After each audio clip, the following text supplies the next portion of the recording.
आज इसका पेपर था, अगर वो पेपर ना होता तो शायद वो आज कॉलेज ना जाती, लेकिन पेपर होने की वजह से इसका जाना ज़रूरी था। आज इसका निकाह था, जिसके लिए हर अच्छी बेटी की तरह अपने बाबा के सामने सर झुकाकर इसकी अच्छी बेटी का सबूत वो दे चुकी थी।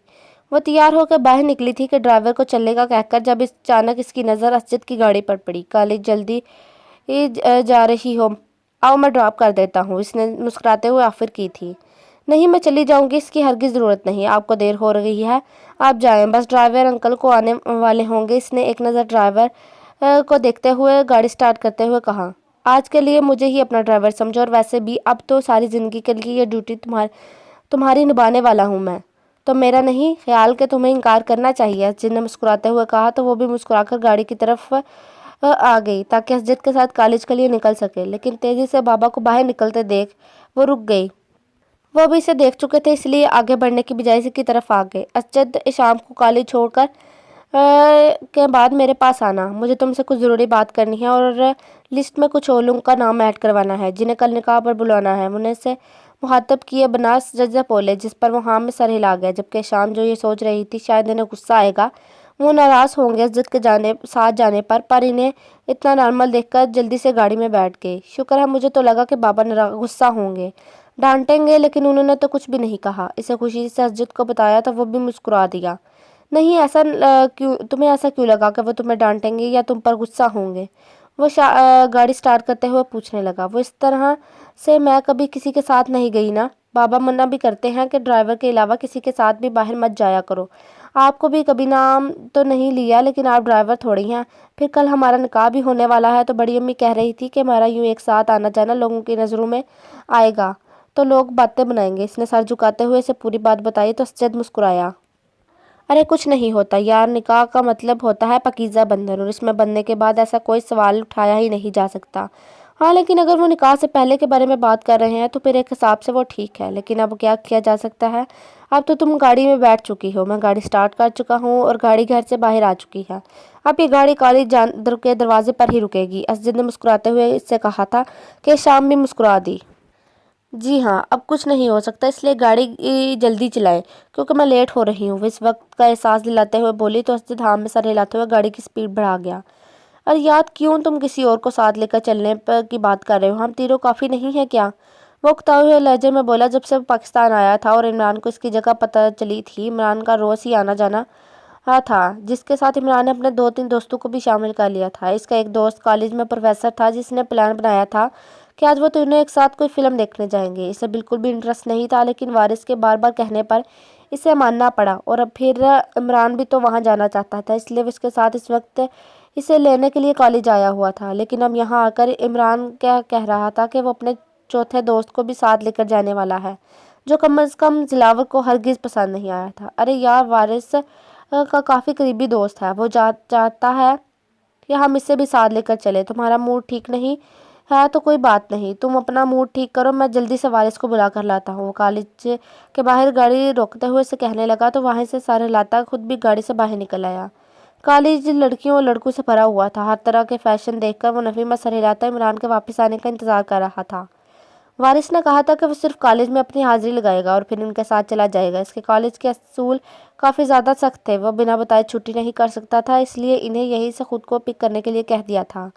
वो हर तरफ नज़र घुमाकर इसके इंतजार में कुछ कदम आगे की तरफ निकल आया, जब एक लड़की पीछे की जानिब देखती तेज़ी से आगे बढ़ी थी। सफ़ेद लिबास में छोटी सी लड़की काफ़ी दिलकश लगी थी इसे। वो चाहने के बावजूद भी इससे नजरें नहीं हटा पाया। चेहरे पर प्यारी सी मुस्कुराहट सजाए तेजी से आगे की जानिब कदम उठाती ही ना जाने क्या सोचकर अचानक से इसके सामने आ रुका। वो किसी के रास्ते में ना आना नहीं चाहता था, लेकिन ये लड़की दूर से ही इसे रास्ते प्यारी लगी थी कि वो इसके करीब से देखने का ख्वाहिशमंद था। बड़ी बड़ी घायल करती स्याह आंखें, छोटी सी नाक जिसमें एक प्यारा सा डायमंड चमक रहा था, खूबसूरत पंखड़ियों जैसे लबों पर एक छोटा सा स्याह तिल जो शायद अल्लाह ने इसे किसी के नजर से बचाने के लिए तोहफे में दिया था। सर प्लीज़ रास्ते से हटे, मुझे देर हो रही है। इससे पहले कि वो इससे टकराती वो संभल कर पीछे हटी, से सामने से हटने हुए इसके अंदाज से जाना चाहती थी, जब अचानक वो इसका रास्ता रोकता फिर से इसके सामने आ गया। تو مجبوراً وہ بھی اس سے مخاطب کرنا پڑا۔ کوئی بات نہیں، دیر سویر تو ہو ہی جاتی ہے، لیکن میں اب یہ دیکھنا چاہتا ہوں۔ کافی خوبصورت ہو تم، کافی نہیں بلکہ بے حد خوبصورت ہو تم، لیکن میری منگنی ہو چکی ہے۔ اگر منگنی نہ ہوئی ہوتی تو تم سے شادی کرتا۔ وہ اسے دیکھتے ہوئے عجیب سے لہجے میں بولا تھا، جبکہ شام اپنے سامنے اس بد دماغ بیوقوف آدمی کو دیکھ رہی تھی جو خود منگنی شدہ ہونے کے باوجود اس پر لائن مار رہا تھا۔ اس سے غصہ آیا، لیکن ایسے لوگوں کے منہ لگنا وہ کبھی بھی پسند نہیں کرتی تھی، اس لیے اسے نظر انداز کرتے آگے بڑھنے لگی کہ اچانک اس نے اس کا ہاتھ تھام کر اسے واپس کھینچ لیا۔ اس کی اس حرکت پر وہ گھبرا گئی، اسے ہرگز اس چیز کی امید نہیں تھی۔ جب میں تم سے بات کر رہا ہوں تو مطلب کہ خاموشی سے میری بات سنو۔ مجھے کسی کے فضول نخرے برداشت کرنے کی عادت نہیں۔ پسند آ گئی ہو اور مجھے تم، بہت حسین ہو تم یار۔ ایسا نہیں تھا کہ میں نے تم سے پہلے کبھی خوبصورت لڑکی نہیں دیکھی، اس لیے تم پر پھسل گیا۔ جو تم میں سے بھی ہزاروں درجے اچھی لڑکیاں میں دیکھ چکا ہوں، لیکن تمہارا حسن مجھے پاگل کر رہا ہے۔ میں تم سے شادی کرنا چاہتا ہوں کسی بھی حال میں۔ وہ اسے غور سے دیکھتے ہوئے عجیب سے انداز میں بولا، عجیب سا لہجہ جو شام کو گھبراہٹ میں مبتلا کر گیا۔ اس نے نفی میں سر ہلاتے اپنا ہاتھ اس کے ہاتھ سے آزاد کروانے کی کوشش کی۔ وہ یہاں سے بھاگ جانا چاہتی تھی۔ دیکھو، میں تم سے کچھ چھپاؤں گا نہیں۔ میری منگنی ہو چکی ہے بچپن میں، اور اس لڑکی سے شادی کرنا میری مجبوری ہے۔ میں حال میں اس لڑکی سے شادی کروں گا کیونکہ ہم جاگیر ہیں اور جاگیردار اپنی منگ نہیں چھوڑ سکتے۔ اسے تم میری مجبوری ہی سمجھ سکتی ہو، لیکن تم مجھے بہت پسند ہو۔ تم سے شادی کرنے کے لیے میں کچھ بھی کر سکتا ہوں۔ یہ فیصلہ تو میں کر چکا ہوں کہ میری تم سے شادی کروں گا، لیکن مجھے میری منگیتر سے بھی شادی کرنی پڑے گی۔ خیر کوئی بات نہیں، ہمارے مذہب میں تو 4 شادیوں کی اجازت ہے، 2 کر لوں گا تو کیا ہو جائے گا۔ وہ خاندانی بیوی اور تم من چاہی بیوی، کیسے رہے گا؟ یقیناً آپ کو میں پسند نہیں آیا ہوں گا، لیکن اسے مجبوری سمجھ کے قبول کر لینا۔ ویسے میرے خاندان میں سب مردوں نے 2 شادیاں کر رکھی ہیں۔ میرے پردادا نے بھی 2 شادیاں کی، دادا نے بھی 2 شادیاں کی، یہاں تک کہ میرے باپ نے بھی 2 شادیاں کی ہوئی ہیں، اور میں بھی 2 کر لوں گا کیونکہ میں 2 کیا 10 بھی افورڈ کر سکتا ہوں۔ لیکن تم فکر مت کرو، میں تمہیں شہزادی بنا کر رکھوں گا، کیونکہ جو من چاہی بیوی ہوتی ہے نہ ہم جاگیردار اس سے سب سے زیادہ پیار کرتے ہیں۔ میری پھپھو جان نے اپنے مرنے سے پہلے مجھ سے یہ وعدہ کیا تھا کہ میں ان کی بیٹی سے شادی کروں گا۔ یہ میری مجبوری ہے اور مجھے ایسا کرنا ہوگا، لیکن یہ مت سوچنا کہ میں اس سے پیار کروں گا، ایسا کچھ نہیں ہوگا۔ پیار تو میں تم سے کروں گا، بس تم یہ بتا دو کہ تمہارا فیملی میں کون کون ہے، رشتہ لے کر کب آنا۔ آپ رشتہ نہیں لائیں گے، اپنے دماغ کا علاج کروائیں، کیونکہ آپ کو سب سے زیادہ اس چیز کی ضرورت ہے۔ وہ بے حد مدھم آواز میں اس کے ایک جملے کا دعا کی گئی، جس پر ذلاور کو اس چھوٹی سی لڑکی پر اور بھی زیادہ پیار آیا۔ دیکھو لڑکی، میرا دماغ خراب کرنے کی ضرورت نہیں، میں بالکل سیریس انداز میں پوچھ رہا ہوں۔ تو مجھے یہ بتاؤ کہ تم نے مجھ سے آج نکاح کرنا ہے یا کچھ دن بعد، کیونکہ کل میرا نکاح ہونے والا ہے میری بچپن کی مانگ کے ساتھ۔ تو تم پہلی بیوی بننا چاہتی ہو یا دوسری؟ کلیئر کر کے بتا دو، بعد میں شکایت مت کرنا۔ وہ اسے گھورتے ہوئے بولا۔ وہ اس کی بات کا کوئی اثر نہیں لے رہا تھا، اسے اس وقت کوئی پاگل ہی معلوم ہو رہا تھا، یا شاید کالج میں کوئی نیا لڑکا آ کر اس کے ساتھ پرینک کر رہا تھا۔ آشی جانی یار، تم یہاں کیا کر رہی ہو؟ پیپر شروع ہونے والا ہے۔ اچانک اس لڑکی کی آواز آئی۔ نو جانی آشی، یہ صرف میری ہے، نام سے پکارو اسے۔ وہ اچانک دھارا اس لڑکی سے بولا، جو خود بھی اس کی دھاڑ پر ڈر کے پیچھے ہٹی تھی، لیکن اس سے پہلے کہ مڑ کر شام کی جانب متوجہ ہوتا، وہ تیزی سے کالج کی جانب بھاگتی ہوئی نظر آئی۔ شاید وہ اسے کوئی پاگل ہی لگا تھا، پھر اس نے حرکتیں اور باتیں بھی تو پاگلوں جیسی کی تھی، لیکن اس نے کچھ بھی جھوٹ یا غلط تو نہیں کہا تھا۔ سچ ہی میں اسے اتنی زیادہ پسند آئی تھی کہ وہ اس سے شادی کرنے کو خواہشمند تھا، لیکن وہ اس سے کچھ بھی چھپا نہیں سکتا تھا، اسی لیے اسے صاف صاف بتا چکا تھا۔ اسے اس کے بچپن کے منگیتر سے بھی شادی کرنی ہے، کسی کی زندگی برباد کرنا اسے بھی پسند نہیں تھا، لیکن وہ کیا کرتا؟ وہ جاگیردار تھا، اپنے بچپن کی منگ کو چھوڑ نہیں سکتا تھا، اور جو لڑکی پہلی نظر میں اس کے دل میں اتر گئی تھی، اسے چھوڑنے کے بارے میں وہ سوچ بھی نہیں سکتا تھا۔ یار تم ادھر کیا کر رہے ہو؟ ہم تو وہاں تمہیں ڈھونڈ رہے ہیں، چلو چلتے ہیں، لیٹ ہو رہے ہیں۔ اپنے پیچھے اچانک عمران کی آواز سن کر وہ مڑا۔ ہاں چلو چلتے ہیں، ویسے بھی مجھے کچھ ضروری کام بھی کرنے ہیں۔ آج وہ اسے دیکھتے ہوئے گاڑی کی طرف بڑھ گیا، جبکہ سفر کے دوران مسلسل سوچ میں گم تھا، لیکن اب اس کی سوچوں پر ایک اور بھی چہرہ سوار ہو گیا تھا جو اس کے لیے کافی دلکش تھا۔ جی سر، ساری تیاری مکمل ہو گئی ہے، کل آپ کو کسی قسم کی شکایت کا موقع نہیں ملے گا، ہم سب کچھ سنبھال لیں گے۔ ان کے سامنے کھڑا ملازم سب تفصیل سے بتا رہا تھا۔ سب کچھ ٹھیک ہونے کے باوجود بھی جنگیر صاحب پرسکون نہیں ہو پا رہے تھے، کیونکہ وہ جانتے تھے ذلاور پاکستان آ چکا ہے، اور اس کے پاکستان آنے کے پیچھے بہت بڑی وجہ ہے۔ وہ نہیں چاہتے تھے ان کی بیٹی کی شادی میں کسی بھی قسم کی رکاوٹ آئے۔ وہ اچھی خاصی سیکیورٹی کا انتظام بھی کر چکے تھے، لیکن ان کا ڈرائیور بھی وہیں پر تھا۔ हाँ ठीक है, लेकिन फिर तुम लोग पूरा पूरा ध्यान रखना, कोई भी अनजान आदमी अंदर आना चाहे सिक्योरिटी मजीद टाइट कर दो। वो एक बार फिर से वही बातें करने लगे। सर सिक्योरिटी पहले से ही बहुत ज़्यादा टाइट है, आप बेफिक्र होकर अपना ख्याल रखें, हम हर चीज़ का आप ख्याल रखेंगे, आप बिल्कुल पुरस्कून हो जाए। सर प्लीज़ आप इन्हें समझाएं। इस दफ़ा वो इज्जत को देखते हुए बोले, क्योंकि इतनी बार समझाने के बावजूद भी जहांगीर साहब काफ़ी ज़्यादा परेशान थे। इतने सालों में उन्होंने कभी भी जलावर को नहीं देखा था और ना ही कभी इससे मिले थे। वापस जहाँ कोई आया ही नहीं था, वो लंदन में ही रहकर अपना काम करता था और लंदन का बहुत मशहूर बिजनेसमैन था, लेकिन उन्होंने कभी इंटरेस्ट भी नहीं लिया था इस बारे में। सर्च करना ज़रूरी नहीं समझा था, क्योंकि जिसके साथ कोई ताल्लुक़ नहीं रखना इसके बारे में जानकर वो क्या करते, इसलिए उन्होंने कभी भी ज़रूरी ना समझा कि इसके बारे में कुछ भी जानने का। लेकिन इस वक्त वो बहुत परेशान थे, क्योंकि कल कुछ भी हो सकता था। इसका यूँ अचानक वापस आना बेवजह तो नहीं था। आप बेफिक्र हो जाए चाचू जान, मैं हूँ ना, सब संभालूंगा, आप बस अपनी परेशानी ख़त्म करें, इंशाल्लाह सब कुछ ठीक हो जाएगा। मैंने समझाकर खुद फ्रेश होने चला गया। जब थोड़ी देर बाद आया, अम्मी जान ने इसे अपने कमरे में बुलाया। फ्रेश होने के बाद वह यूं ही इनके कमरे की तरफ बढ़ गया। अस्सलाम वालेकुम अम्मी जान, इसने इस तरह अचानक बुलाया, खैरियत तो थी? अरे वाह, कल के लिए ड्रेस आ गई, अच्छी शेरवानी है, मुझे पसंद आई। आपकी पसंद तो है ही कमाल। वो एक नज़र शेरवानी की तरफ देखता इसके सामने बैठ गया, जबकि वो उसे देख रही थी। इनके तरफ देखने पर वो मुस्कुरा दिया। क्या बात है अम्मी, आप इस तरह क्यों देख रही हैं? कोई परेशानी है तो मुझे बताएं। वो इन्हें देखते हुए बोला। परेशानी कैसी नहीं होगी बेटा, क्या तुम नहीं जानते वो लड़का शाम का बचपन का मंगेतर आ चुका है वापस पाकिस्तान, जिसकी वजह से जहांगीर भाई कितने परेशान हैं। अल्लाह ने करे अगर कल निकाह वाले दिन यहाँ पहुँच गया तो क्या होगा, हमारा सारा का सारा प्लान ही यहीं रह जाएगा। फूटी कोड़ी नहीं मिलेगी हमें, और ना ही इस लड़की से तुम्हारी शादी होगी। मेरी एक बात कान खोल कर सुन लो, मैं इस बेवकूफ़ जली लड़की से तुम्हारी शादी सिर्फ इसलिए करवा रही हूँ क्योंकि तुमने ये सारी प्लानिंग कर रखी है। अगर तुम्हारा मकसद कामयाब नहीं हुआ और ना बाद में, तो याद रखना अच्छा नहीं होगा। इसमें सारी ज़िंदगी इस बेवकूफ़ लड़की को अपना साथ लेकर नहीं चलूँगी। मुझे तो नहीं लगता कि जहांगीर अपनी इस बेटी के नाम एक फूटी कोड़ी भी करेगा, जिसकी तरह वो मोहब्बत की एक निगाह नहीं डालता। तुम कुछ ज़्यादा ही उम्मीद लगा कर बैठे हो। अब भी वक्त है, इस शादी से इनकार कर दो, मैं तुम्हारी शादी किसी बड़े ख़ानदान में करवा दूँगी। अरे तुम डॉक्टर हो और एक डॉक्टर को अच्छे से अच्छा रिश्ता मिल जाता है, हम कौन सा इस रिश्ते के लिए मरे जा रहे हैं। मुझे तो वैसे भी इस लड़की में कोई ख़ास दिलचस्पी नहीं, एक तो इतनी डरी सहमी रहती है, इससे चार लोगों के सामने भी बात नहीं होती, और तुम इसे सारी ज़िंदगी के लिए अपने साथ लटका रहे हो। इसे देखते हुए कहने लगी तो असजद अगले ही लम्हे घूरते हुए तेज़ी से दरवाजे की तरफ बढ़ते हुए बाहर दरवाजे की तरफ आगे पीछे देखने लगा। दरवाज़ा लॉक करता वो वापस इनके पास आया। क्या मसला है आपके साथ अम्मी जान? कितनी दफ़ा आपसे कहूँ कि इस तरह की बात करते हुए ख्याल रखा करें। मैं तो कहता हूँ इस तरह की कोई बात मत किया करें, मगर अगर किसी को शक हो गया तो अच्छा खासा मसला हो जाएगा। यहाँ पहले ही फंसा हुआ हूँ, मैं बिल्कुल भी नहीं चाहता कि कोई आगे फ्यूचर में मुझे मुश्किलात हों। वो लड़की अगर मेरे फ्यूचर में कैसी साबित होगी, बस ठीक ठाक है, खूबसूरत है और डर से अम्मी रहती है तो अच्छा है ना, पैर की जूती के नीचे रखेंगे।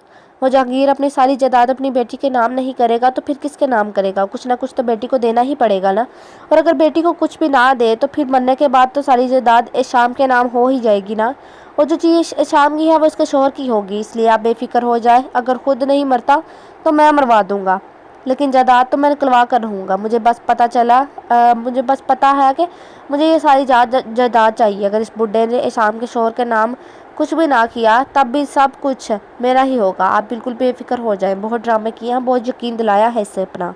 शुक्र है मुझे वक्त पर पता चल गया कि बुढ़ा शाम के लिए अच्छा रिश्ता ढूंढ रहा है। अगर पता ना चलता तो आज इसका निकाह किसी और के साथ हो रहा होता। मेरे पास एक फूटी कोड़ी भी ना आती, तो शुक्र है हमें वक्त पर रहते पता चल गया, वरना हमें सारी जायदाद इस बुढ़े की चाकरी करने के बदले में कभी भी नहीं मिलती। वो उन्हें देखते हुए कहने लगा। वो सब कुछ तो ठीक है हंसते, लेकिन मैं नहीं चाहती कि तुम्हें किसी किस्म की मुसीबत में फंसो, और मैंने सुना है ये जागीरदार लोग बहुत ख़तरनाक होते हैं। तुम्हारे बाप को भी मार डाला इन लोगों ने। मुझे डर लगता है तुम्हारे बाप को तो मरने से नहीं बचा पाई, लेकिन तुम्हें खोकर तुम्हारी माँ से कहाँ जाएगी? वो काफ़ी परेशान से कह रही थी कि इनकी बात पर वो मुस्कुराया। ओहो अम्मी जान, क्यों आप इतना ज़रा सी बात पर परेशान हो जाती हैं? कुछ नहीं होगा मुझे, आपको चाचू वाले वहम पालने की ज़रूरत नहीं। आपको क्या लगता है वो अभी तक बैठा होगा जहांगीर की बेटी से शादी करने के लिए? आप बेफिक्र हो जाए, कुछ नहीं होगा। खैर मैं अभी जा रहा हूँ चाचू के पास, उन्होंने मुझे बुलाया है। تھوڑی دیر میں وہ کہاں ہے کیا ہے نا کہ کچھ زیادہ ہی رونا مچا رکھا ہے اس نے۔ اس کا کہنا ہے دلاور آئے گا اور کیسے بھی اس کی بیٹی کو شادی کو روک دے گا۔ میں نہیں یقین دلا رہا کہ ایسا کچھ نہیں ہوگا۔ آپ بھی کار میں پریشان ہو رہے ہیں، اس سے پہلے کہ وہ اپنے ارادے بدل دیں مجھے اس سے بات کرنی ہوگی۔ آپ جائیں شام کے پاس، اسے ضرورت ہوگی۔ آپ کا خیال رکھیں، آپ کی ہونے والی بہو اتنی معصوم سی خاموش سی بہو نصیب والوں کو ملتی ہے، اور ایک آپ ہیں کہ آپ کو اپنی بہو کی قدر ہی نہیں۔ وہ مسکراتا ہوا اس کے قریب سے اٹھا۔ ہاں، ایسے چپ چاپ خاموش ڈرپوک بہو تو واقعی کسی کسی کو ملتی ہے۔ پتہ نہیں مجھے ایسا کیوں لگتا ہے کہ شادی کے بعد بھی یہ ایسے ہی رہے گی۔ مجھے تو بے عزتی ہوگی میری دوستوں کے سامنے کہ کیسی ڈرپوک لڑکی سے اپنی بیٹے کی شادی کر لی میں نے۔ خیر، جو نصیب میں لکھا ہے وہ تو ہونا ہی ہے۔ آپ کسی کو کیا پتا کہ اس خاموش ڈرپوک لڑکی سے تمہاری شادی کروانے کا پیچھے مقصد کیا ہے؟ وہ اسے بیچتے ہوئے کہنے لگی تو اسرت مسکرایا۔ وہ کتنی آسانی سے اپنے پلان میں کامیاب ہو گئے تھے۔ پہلے تو وہ یہ سوچتے تھے کہ جہانگیر اور کچھ نہ صحیح کم از کم آدھی جائیداد اپنے بھتیجے کے نام کرے گا، لیکن اس نے ایسا کچھ بھی نہیں کیا، کیونکہ یہ ساری ہی ان کی اپنی کمائی ہوئی دولت تھی۔ ان کے باپ کے حصے کی دولت وہ کئی سال پہلے ہی الگ کر چکے تھے، جو بعد میں ان کے مرنے کے بعد ان کی بیوی کو دے دی گئی تھی۔ لیکن نہ تو آسیہ بیگم اتنی قابل تھی کہ ان کو سنبھال پاتی، اور نہ ہی اسجد ان سب چیزوں کو سنبھال سکتا تھا، کیونکہ اس وقت اس کی عمر کم تھی۔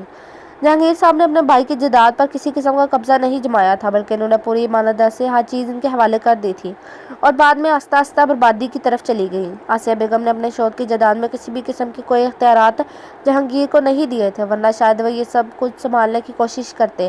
اپنے حصے کی دولت میں انہوں نے کبھی بھی جہانگیر صاحب کو شامل ہونے کا موقع نہیں دیا، جس کی وجہ سے سب کچھ برباد ہو گیا۔ اب ان کے پاس سوائے 2 ہوٹلوں کے اور کچھ بھی نہیں تھا۔ جہانگیر شاہ کی دولت پر ان کی مکمل نظر تھی، کیونکہ شام سے شادی کے بعد یقیناً یہ سب کچھ انہیں آسانی سے مل جاتا۔ یہ ساری پلاننگ کرنے میں ان کے بیٹے کو زیادہ وقت نہیں لگا تھا۔ دولت کے لیے کچھ بھی کرنے کو تیار تھے، یہاں تک کہ اگر جہانگیر فیوچر میں عزت کے نام کچھ بھی نہ کرتا یا وہ شام کو اپنی جائیداد کا حصہ نہ دیتا، تو وہ جہانگیر کو رستے سے ہٹا کر بھی جائیداد پر قبضہ جما سکتے تھے۔ شام بیچاری میں اتنی ہمت کہاں تھی کہ وہ اپنے حق کے لیے لڑتی، اپنے لیے آواز اٹھاتی۔ وہ اپنے باپ کے سامنے کچھ نہیں بول پاتی تھی تو باقی کسی کے سامنے کیا بولتی؟ دلاور شاہ اس وقت اپنے کمرے میں آرام سے بیٹھا اس لڑکی کے خیالوں میں گم تھا جو کل اس سے ٹکرائی تھی۔ نہ جانے کیوں وہ اسے اچھی لگنے لگی تھی۔ وہ اسے اتنی اچھی لگی تھی کہ اس کے بارے میں سوچے جا رہا تھا۔ وہ اپنی زندگی میں اسے شامل کرنے کا ارادہ کر چکا تھا، اور دلاور اپنی زندگی میں ایک فیصلہ کر لے پھر اس پر عمل کرنا دوسری بار کبھی سوچتا بھی نہیں تھا۔ اس لڑکی کے بارے میں کوئی شک و گمان تو اسے تھا ہی نہیں۔ اسے اپنا بنا لینا چاہتا تھا۔ اسے کوئی مطلب نہ تھا کہ وہ لڑکی منگنی شدہ ہے، نکاح شدہ یا کسی اور سے محبت کرتی ہے۔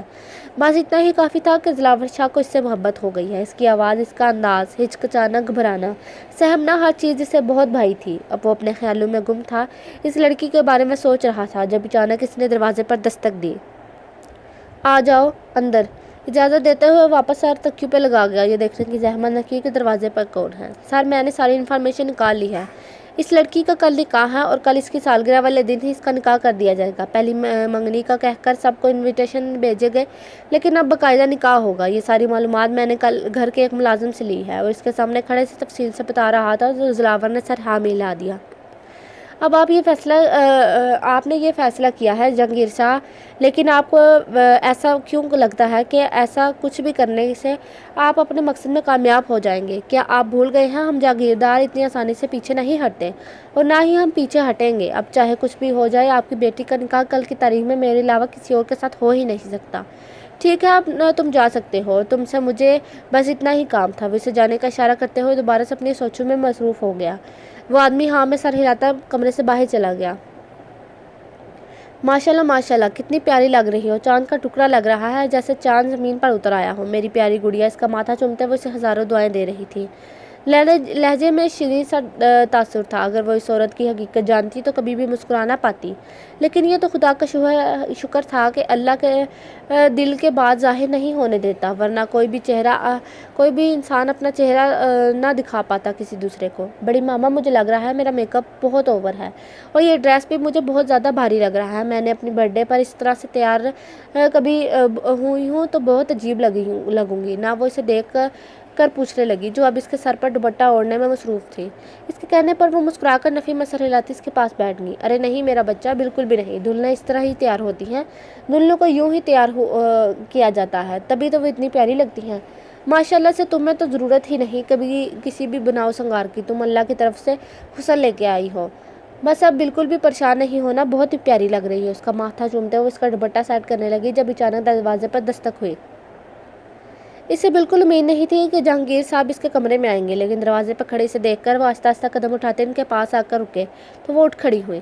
पता नहीं चला कि वक्त कितना जल्दी गुजर गया। कल तुम छोटी सी मेरी जान में मेरी बाहों में आई थी और आज तुम दुल्हन बनी मेरे सामने खड़ी हो। जानता हूँ मैं तुम्हें कभी भी खुलकर प्यार नहीं कर सका, तुम्हें कभी भी इस बात का एहसास नहीं दिला सका कि तुमसे कितनी मोहब्बत करता हूँ। तुम्हारे नाज नहीं उठाए, तुम्हारी बेटियों का मान नहीं दिया, लेकिन आज मैं तुम्हें बताना चाहता हूँ तुम मेरे लिए क्या हो। आशी तुम एक तोहफ़ा हो जिसे अल्लाह ने मुझे तुम्हारे रूप में दिया, लेकिन मैं इस तोहफे की कदर नहीं कर सका।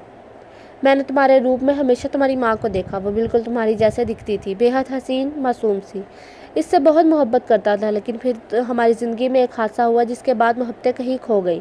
इस हादसे को मैंने अपनी ज़िंदगी का हिस्सा बना लिया। मैंने कभी भी तुम्हारी माँ को वो पहला मुकाम ना दिया जो इस हादसे से पहले वो रखती थी। मैं इस बेवजह उलझता था, यहाँ तक कि वो चिल्लाती थी, रोती थी, इसको ना सही इसकी बेटी को अहमियत दूँ, लेकिन मैंने तुमसे भी मिलना छोड़ दिया। इसकी वजह से जानती हो क्यों? मुझे इसे तकलीफ़ में देखकर सुकून मिलने लगा था। हाँ, मैं बहुत खुदगर्ज हो गया था। मैं अपनी बीवी से कहीं ना कहीं इस कातिल का चेहरा देखने लगा था। मुझे नफ़रत थी इस इंसान से। वो नफ़रत कब तुम्हारी माँ के अंदर उड़ेलता चला गया मुझे पता ही ना चला। हर गलती का इसको कसूरवार ठहराने लगा। वो बेमकसूर थी। इतने सालों में कभी इन लोगों को समझने की कोशिश नहीं की, लेकिन आज करता हूँ। जब इन्हें आज तुम्हें दुल्हन के रूप में अपने सामने खड़ा देख रहा हूँ तो एहसास होने लगा है कि अल्लाह न करे कि कभी तुम्हारे साथ वो हो जो मैंने तुम्हारी माँ के साथ किया। इसकी कमी मुझे इसके जाने के बाद महसूस हुई। वो मेरे लिए क्या थी मैं खुद भी नहीं जानता था। मैंने बहुत गलत किया इसके साथ। आज वो इस दुनिया में नहीं, शायद इससे कभी माफ़ी नहीं मांग सकता, इसलिए तो मैं इससे माफ़ी मांग रहा हूँ। मैंने तुम्हारे साथ बहुत ज़्यादती की आशी। मेरा बच्चा कभी एक अच्छा बाप नहीं बन सका। इसकी आंखों में आंसू निकलते देख सामने खड़ी मासूम सी लड़की तड़प कर इनके सीने से आ लगी थी। नहीं बाबा जान, बिल्कुल भी नहीं, आप बहुत अच्छे हैं। आप इस दुनिया के सबसे बेस्ट बाबा हैं। मुझे आपसे कोई गिला नहीं, बल्कि मैं तो इस रवैये में भी अपने लिए मोहब्बत ढूंढ लेती थी। मैं जानती हूँ बाबा आप मुझसे बहुत प्यार करते हैं। आपको लफ्ज़ों की ज़रूरत नहीं मुझसे अपनी मोहब्बत का इजहार करने के लिए, क्योंकि बाप बेटी का रिश्ता ही ऐसा होता है कि कोई भी बाप कभी अपनी बेटी से नफरत कर ही नहीं सकता। मुझे आपसे कोई शिकवा नहीं। इसके सीने से लगी वो अपने आंसू रोकने की कोशिश में इन्हें अपने दिल की बात कह गई थी, जबकि इसे अपने सीने से लगाए वो पुरसकून से आंखें मूंदे इसके अल्फाज सुन रहे थे। इसे बाहर लाकर बिठाया गया। वो इतनी ज़्यादा नर्वस थी कि वो नहीं जानती थी। बाबा ने खुद इसका हाथ थामकर इसे बाहर स्टेज पर लाकर बिठाया। पार्टी में बहुत सारे लोग थे, मसरूफ़ 3 शख्सियात। सब लोग यहाँ इनके घर मेहमान के तौर पर मद्दू किए गए थे, लेकिन ना जाने क्यों इससे हर चीज़ से खौफ आ रहा था। इसका दिल बुरी तरह से काँप रहा था, जैसे कुछ बुरा होने वाला हो। और जब इसे इस तरह का कुछ एहसास होता था तब कुछ ना कुछ ज़रूर बुरा होता था। वो आराम से आकर स्टेज पर बैठे तो थोड़ी देर में अज्जद भी इसके साथ आके बैठ गया। थोड़ी देर में इनका शुरू होने वाला था, इसलिए मौलवी साहब को स्टेज की तरफ आते देख खुद को रिलैक्स करने लगी। तैयार हो जाओ, मौलवी साहब आ रहे हैं। अभी वो सवाल करेंगे कि अज्जद नदीम वल नदीम शाह का निकाह एशाम जहांगीर वल जहांगीर शाह से 15 लाख के सिक्का राजुल वक्त करार दिया पाया है, तो क्या आपको ये निकाह कबूल है? अज्जद की शरारती आवाज़ इसके कान में गूंजी थी। और मैं कहूँगा दिलो जान से कबूल है, वो इसके कान में गुनगुनाता उसे शर्माने पर मजबूर कर गया। खुशगवार माहौल में निकाह शुरू हुआ था। मौलवी साहब पहले इशाम की जानिब आए। इशाम जहांगीर वल जहांगीर शाह, आपका निकाह अजर नदीम वल नदीम शाह से 15 लाख सिक्का राजुल वक्त करार पाया है, क्या आपको इनका कबूल है? मौलवी साहब ने इशाम से सवाल किया। कबूल नहीं है। इससे पहले कि वो मौलवी साहब के सवाल का जवाब देती, वहाँ एक और आवाज़ गूंजी जो इसके लिए बिल्कुल अनजान थी। इसने सर उठाकर सामने की तरफ देखा तो वो मुकम्मल काले लिबास में, कांधे पर सर्दी से बचने के लिए मोटी चादर डाले, बालों को सलीके से पीछे किए, अपनी मूँछों को ताऊ देता, सिंधी गुस्से में भारी कदम उठाता इनकी जानिब बढ़ रहा था। कौन हो तुम और तुम्हारी हिम्मत कैसे हुई ऐसी गुस्ताखी करने की? जहांगीर शाह गुस्से से इसकी जानिब बढ़े, जो इसकी तरह निकाह की रस्म के दौरान बोलकर निकाह में बदशगुनी पैदा कर रहा था। मैं कौन हूँ कौन नहीं ये छोड़ें शाह साहब, लेकिन शायद आप भूल गए हैं कि आपके ख़ानदान की लड़कियों की शादी बचपन में ही तय कर दी जाती है। और एहसान जहांगीर मेरी मंगेतर है। मेरी पुप्पो इसे मेरे नाम करके गई थी। आप होते कौन है इसका निकाह करने वाले? وہ یہ صرف اور صرف جاگیر دلاور شاہ کی مانگ ہے۔ کسی کے باپ میں اتنی ہمت نہیں کہ میری مانگ کا نکاح کسی اور سے کر دے، اس کے اپنے باپ میں بھی نہیں۔ جہانگیر شاہ کے کندھے پر ہاتھ رکھتا دل فریب انداز میں بولا تھا، میں اپنی بیٹی کی شادی کبھی تم جاگیروں داروں میں نہیں کروں گا۔ تم لوگ ظالم ہوتے ہو، سفاک ہوتے ہو، وہ لوگ تم لوگوں کی نظروں میں احساسات جذبات کی کوئی اہمیت نہیں رکھتے، تم لوگوں کو تو محبتوں کو بدلے اور انا کی نظر کر دیتے ہو۔ جہانگیر شاہ بے حد غصے سے بولے، بہت خوب، بہت خوب، بہت سن رکھا ہے آپ نے ہم جاگیرداروں کے بارے میں، کافی گہرائی سے جانتے ہیں آپ، ہمیں لگتا ہے گہرا تعلق ہے آپ سے۔ وہ کہکا لگاتا جیسے ان کا مذاق اڑا رہا تھا، اتنے اچھے سے جانتے ہیں ہمیں تو یہ بھی جانتے ہوں گے کہ جاگیردار کبھی اپنی جاگیر سے پیچھے نہیں ہٹتے، اور آپ کی بیٹی اپنی جاگیردار کی جاگیر ہے۔ وہ اپنے سینے پر ہاتھ رکھتا، سر کو خم دیتا، مسکراتے ہوئے مولوی صاحب کی طرف بڑھا۔ مولوی صاحب، نکاح شروع کیجیے، بس دلہے کا نام بدل کر جاگیردار دلاور شاہ کر دیں۔ خبردار جو تم نے میری ہونے والی بیوی کی طرف قدم بڑھائے۔ اسد غصے سے اس کی طرف بڑھا۔ اس کی بہادری پر جہانگیر شاہ نے سر اٹھا کر اسے دیکھا، لیکن اگلے ہی لمحے جاگیردار دلاور شاہ اپنی جیب سے ریوالور نکالتا ہوئے اس کے کندھے پر وار کر چکا تھا۔ وہ ایک لمحے میں زمین پر ڈھے ہوا۔ جاگیردار کو اپنی جاگیر تک پہنچنے کے لیے دنیا کی کوئی طاقت نہیں روک سکتی، اور تم جیسا ڈاکٹر ڈاکٹری کرتے اچھا لگتا ہے، جاگیرداروں کے منہ لگتے نہیں۔ مولوی صاحب سے نکاح شروع کریں، ورنہ اس نے اپنا ریوالور مولوی صاحب کو دکھایا تو مولوی صاحب نے بڑی مشکل سے اپنا تھوک نگلا اور ہاں میں سر ہلاتے دوبارہ سے کرسی پر بیٹھ گئے۔ بابا، اس نے اپنے بابا کی طرف دیکھتے ہوئے اس پاگل آدمی کو دیکھا جو کل بھی اس سے مل چکا تھا اور اس وقت اتنی زیادہ خوفزدہ تھی کہ سمجھ نہیں آ رہا تھا وہ کیا کرے، جبکہ اس کی بڑی ماں اپنے بیٹے کی زخمی حالت میں دیکھ کر اپنے گال پیٹنا شروع ہو چکی تھی، جب اچانک دلاور نے بندوق کا رخ اس کی بڑی ماں کی طرف کیا۔ چپ ہو جاؤ، اس سے پہلے کہ اگلی گولی تمہیں مار دوں کہ گلے کے بیچوں بیچ لگے گی گولی تو آواز خود بخود بند ہو جائے گی۔ وہ اسے دیکھتے ہوئے بولا تو آسیہ بیگم کا منہ بند ہو گیا۔ مولوی صاحب، نکاح شروع کروائیں، یہ نہ ہو کہ کسی اور کا نکاح پڑھنے کے قابل نہ رہے۔ اس نے مولوی صاحب سے کہا تو فوراً ہاں میں سر ہلاتے بسم اللہ پڑھنے لگے۔ اگر آپ کو اپنے باپ کی زندگی چاہتی ہو تو اس نکاح کو قبول کر لینا، ورنہ زندگی میں کبھی اپنے باپ کی شکل نہیں دیکھ پاؤ گے۔ وہ اس کے کان میں نرمی سے سرگوشی کرتے ہوئے بولا تھا، جبکہ وہ خود مولوی کی طرف متوجہ تھا، اسے تفصیل بتا رہا تھا۔ تھوڑی دیر میں نکاح کی کارروائی شروع کر دی گئی۔ جہانگیر شاہ صاحب بے حد پریشان تھے کیونکہ اسد زخمی حالت میں پڑا تھا اور دلاور کے گارڈ بندوق تانے کھڑے تھے۔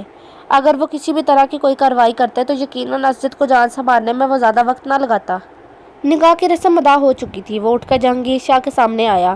جہانگیر صاحب، آپ کو اپنا داماد قبول ہو یا نہ ہو، لیکن میں آپ کو اپنا سسر بچپن سے ہی قبول کر چکا ہوں، اور اب یہ تم میرے نکاح میں ہیں۔ آئیں اپنی بیٹی کو رخصت کریں، میں کسی بھی طرح کا کوئی تماشا نہیں چاہتا، پہلے میں یہاں کافی تماشا لگا چکا ہوں۔ میں تو آپ کو اچھا کیا کہ یہاں پر یہ تو آپ نے اچھا کیا کہ یہاں پر آپ نے میڈیا کے لوگوں کو نہیں بلایا، ورنہ اس وقت میڈیا چینل پر لائیو پارٹی چل رہی ہوتی۔ خیر، مجھے فرق نہیں پڑتا ان سب باتوں سے، آئیں اپنی بیٹی کو اپنی دعاؤں میں رخصت کریں۔ ویسے آپ کو یہ پتہ تو ہوگا کہ ہم جاگیردار طلاق نہیں دیتے بلکہ جان لیتے ہیں، اس نے انہیں دیکھتے ہوئے مسکرا کر کہا، جبکہ جہانگیر صاحب نے ایک نظر اپنی روتی ہوئی بیٹی کو دیکھا، کاش اس کے لیے کچھ کر پاتے، لیکن ان کے جاگیرداروں کے سامنے وہ ہمیشہ بے بس تھے۔ وہ تو اپنے بھائی کو انصاف نہ دلا سکے تو یہاں تو پھر ان کی بیٹی تھی۔ بابا، مجھے نہیں جانا اس آدمی کے ساتھ، بابا پلیز کچھ کریں، نہیں جاؤں گی میں ان کے ساتھ۔ شام بھاگ کر اپنے بھاگ پر سینے سے لگی، اس کی معصومیت پر وہ مسکرا دیا۔ اس پل نہ جانے کیوں کیسے اس کے دماغ میں ایک سوچ آئی کہ کاش ایسا ہو جائے کہ جو لڑکی اس کے دل میں اتری ہے وہی لڑکی یہ شام جہانگیر نکلے، اور پتہ نہیں کیسے یہ بات اللہ تک پہنچ گئی اور اس نے اس کی دعا کو قبول کر لیا اور اب اس کے سامنے تھی۔ اس کے چہرے کی مسکراہٹ غائب نہیں ہو رہی تھی، وہ مسلسل مسکرائے جا رہا تھا۔ وہ کتنا خوش تھا، اس بات کا اندازہ لگانا اس وقت کسی کے لیے بھی مشکل نہیں تھا۔ مسکراہٹ جیسے اس کے چہرے سے جدا ہونے کا نام ہی نہیں لے رہی تھی۔ وہ بے حد خوش تھا۔ پریشان مت ہو، اسے روتے نہیں میری جان، میں برا انسان نہیں ہوں، بہت اچھا انسان ہوں، تمہیں بہت خوش رکھوں گا اگر تم میرے ساتھ خوش رہنا چاہتی ہو تو۔ دیکھو سیدھی سی بات ہے، تم ہمیشہ میری زندگی میں تھی، یہ آدمی خود ہم دونوں کے بیچ آیا، تمہیں تو ہمیشہ سے میرے نام کیا گیا تھا۔ جب تم پیدا ہوئی تھی میری ماں نے تمہیں تمہاری ماں سے میرے لیے مانگ لیا۔ کل جب تم مجھ سے ملی نہ تو مجھے بالکل اندازہ نہیں تھا کہ تم وہ لڑکی ہوگی، لیکن دیکھو میرے اللہ نے پہلی نظر میں ہی دل میں تمہارے لیے محبت ڈال دی۔ میری پہلی، دوسری، تیسری، چوتھی یا ساری بیویاں تم ہی ہو۔ جتنی محبت میں اپنی دوسری بیوی کو دینے والا تھا تمہیں کل بتایا تھا، تمہیں اس سے زیادہ محبت میں تمہیں دوں گا۔ تم اندازہ بھی نہیں لگا سکتی کہ تم میرے لیے کیا ہو۔ ایک ہی دن میں تم نے جاگیردار دلاور شاہ کے دل میں اپنا گھر بنا لیا۔ तो तुम्हें क्या लगता है कि यह जागीरदार तुम्हारी आंखों में कभी आंसू आने देगा? अगर तुम मेरी मोहब्बत को कबूल करती हो, अगर तुम मेरी मोहब्बत को समझती हो, तो ये इस वक्त एक आंसू भी तुम नहीं बहाओगी। लेकिन अब तुम्हें मौका दे रहा हूँ, क्योंकि रुखसती पर तो लड़कियां आंसू बहाती हैं ना। रो लो, जितना रोना है रो लो, सुकून से रो लो। तुम्हारे पास पूरे 5 मिनट है, फिर रुखसती होगी और जहांगीर साहब तुम्हें बेहद मोहब्बत से रुखसत करेंगे, वैसे ही जैसे बेटियों को रुखसत किया जाता है, बिना किसी तमाशे के। क्यों जहांगीर साहब, ठीक कह रहा हूँ ना मैं? वह शाम से बेहद प्यार से बात करते हुए जब जहांगीर साहब से मुखातब हुआ तो उसके लहजे में अजीब सा गुरूर था, एक तकब्बुर था। जिस चीज़ को हासिल करना चाहता था इसे हासिल कर चुका था। लेकिन जब वो इस लड़की से बात कर रहा था, इसके लहजे में मोहब्बत थी, चाहत थी, सुरूर था। मोहब्बत को हासिल करने के लिए कर लेने की खुशी थी।